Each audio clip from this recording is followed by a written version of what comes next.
Why did socialism emerge from 19th century industrial squalor? Imagine living in a city where the streets are crowded, the air is thick with smoke, and your home is a tiny, dirty room shared with many others. This was the reality for many workers during the 1800s in Europe. The Industrial Revolution had transformed economies, but it also created a lot of suffering. Factories needed workers, so millions moved to cities in search of jobs. But these jobs came with long hours, low pay, and dangerous conditions. Workers often worked 12 to 16 hours a day in unsafe factories with little safety measures. Many lived in overcrowded slums where sanitation was poor, diseases spread easily, and families struggled just to survive. These harsh conditions made people question the fairness of the system that allowed such inequality. At the same time, a small group of thinkers and activists started to notice these problems.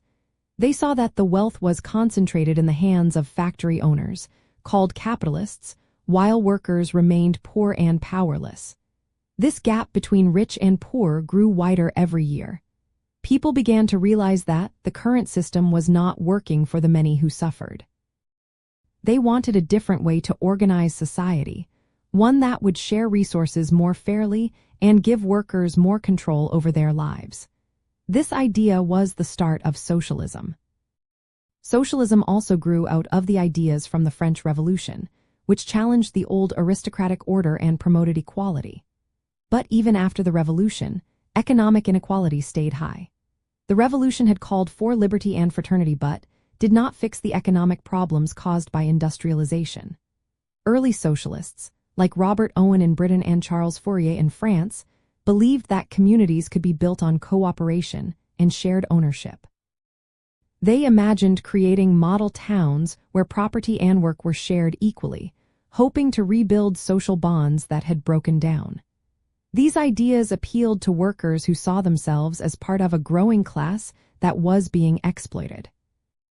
As time went on, socialist ideas became more organized and political. Thinkers like Karl Marx and Friedrich Engels analyzed capitalism as a system based on conflict between the owners of production and the workers. Marx argued that capitalism's contradictions would eventually lead to its collapse.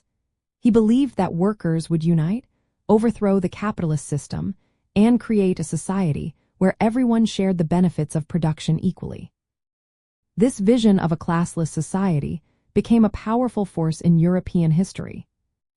So, the reason socialism appeared in the 1800s was because the Industrial Revolution created terrible living and working conditions, huge economic gaps, and social disintegration. People wanted a new way to organize society, one based on fairness, shared ownership, and solidarity. These ideas grew from both the real suffering of workers and the changing political landscape that challenged old social orders.